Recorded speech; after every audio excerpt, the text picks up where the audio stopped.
Hi everybody, welcome back to Excelling with Excel. This is our fourth module and it's how to sort data. Alright, so I'm going to go ahead and exit out of our PowerPoint, and I've put together a little sample Excel sheet for you, and we're going to do some sorting with this. You'll notice that I've listed some student names, their math grades, their English grades, and their science grades.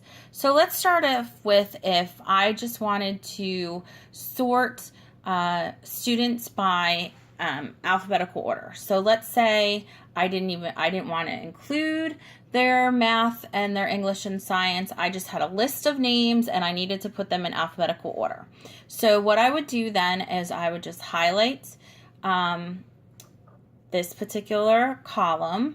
I would go up to the top section here of my screen, where I'm going to have a section where it says A to Z, sort and filter. So you're going to click on that and it will give you the option to do a custom sort or to sort A to Z or Z to A. So what I'm going to do is I'm going to click on sort A to Z, and then it's going to ask me, do you want to include everything that's on the left and on the right of this column, meaning that you're going to expand it to the entire section, or do you just want to sort the particular column that you're working on right now? So for this example, I'm just going to say continue with the current selection. It really doesn't make sense because you don't want to move the grades to different people, but for argument's sake, if you didn't have those grades there and it was just a name list that you wanted to put in alphabetical order, you could do that. And then if you look right there, it has moved everyone's name in alphabetical order, but it did not move the grades with them. So not exactly the best choice for this particular scenario, but if you were only doing a name list, that would work perfectly for you. So now what I'm going to do is I'm going to hit the back key, the unsort, because we want to go back to Gavin having the grades that he's supposed to and Bob having the grades that they're supposed to. And so now what I want to do is I want to find out who has the highest English grade in my class. So what I'm going to do is I'm going to highlight, I'm going to take my cursor, go up to the letter, and highlight that column. I'm going to come over and go to the sort and filter button, and I'm going to have it sort largest to smallest. And in this case, I do want it to expand the section because I want to know which student, I want the student and the grade to go together and move. So I'm going to hit sort. And now you'll notice that Gavin is no longer on the top. Gavin is on the bottom because he has quite low English grade.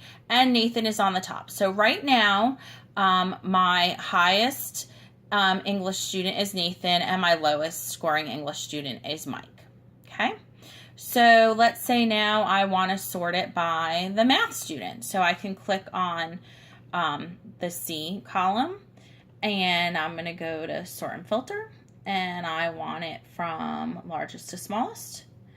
And yes, I want to expand it to every section, and there we go. Now I have Debbie is my strongest math student and Sarah is my weakest math student.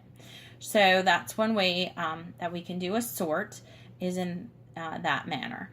The other thing that you can do is a custom sort. That was an option here. And if you look at custom sort,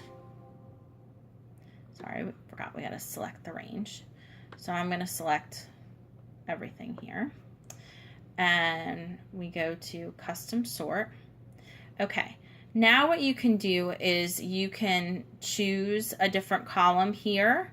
So for example, if you have a much larger spreadsheet with multiple different columns in it, you'll have all of the column titles listed here, and then you could decide how you want to sort it, and it will give you the different options here, and you can do that. So one of the ways you may use sorting is for our DSA scores. You can do a sort for the DSA